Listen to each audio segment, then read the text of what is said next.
it's Molly, it's Tuesday, it's Teen Life, so, another video. Hi. Okay, so the theme this week is Book Week. That was my suggestion. Not entirely sure that the other members actually know what I mean by it, but let's just do it anyways because I'm cool. Too cool for you, and it's my top. So let's go.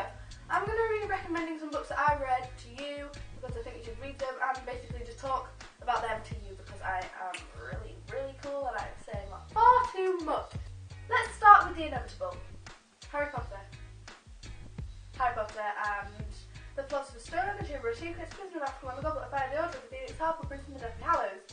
Yep, wow, I don't think I could have said that any quicker. So basically, these books are the books that I have read the most. I counted the other day that I've actually read them 29 times. Not like I've read this book 29 times and all of them together 29 times. Which is a little bit sad, but I feel like I need to add it up to 30 so that it's even. So probably going to read this again in a couple of days. I read Harry Potter when I was 11, the age that Harry is in the first book. And it's about a boy wizard who finds out that he is a wizard. And he goes to Hogwarts School where he thinks that he's just a normal student until he gets there and realises that he's actually famous amongst the wizarding world. And basically it's a story about love versus evil and friendship, courage, bravery. But not only that, it's not just a story that you would read your children. It is a generation. Harry Potter has, whether directly or indirectly, affected your life today. Anyway, so I could ramble on forever about these. My favourite book is Harry Potter and the Deathly Hallows. My favourite author, J.K. Rowling, who wrote them, is now the first billionaire to be a billionaire from writing books, if that makes sense. And yeah, these books are phenomenal. Like, it is not just a story for children. I recommend reading these whatever age you are. If you're 9, start reading them now. If you're 40, that would be weird. Please don't be watching this, but read them just because they're for everybody. So my second favourite book series, which I don't actually think I've mentioned that much to you guys in Teen Life, is Percy Jackson and the Heroes of Olympus. Here we go. Again, I have this thing about big fat books, and a lot of them clearly. So the running theme in this one again is like death.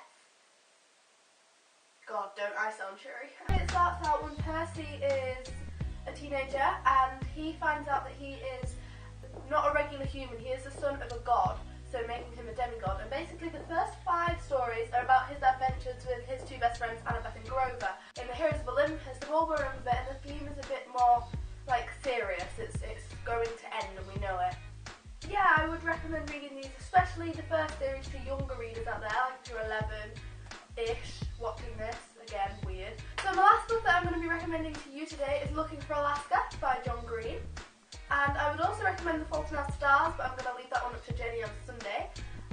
Looking for Alaska is about Miles Halter, this boy that goes to college, I think it is, to seek a great perhaps. And basically, he wants his life to be exciting. So far, he hasn't had many friends, he hasn't done anything exciting. And his mum and dad tell him, like, don't go and get drunk, don't go and party, and don't have a girlfriend. Well, that's exactly what he does. Aimed at older teenagers, so like my age and upwards probably. The running theme is death, but it's a very, very good book, and it's very moving. It'll make you laugh, it'll make you cry a lot. It's just one book, which is weird for me because I usually read series, but this one book is one of the most moving books you will probably ever read.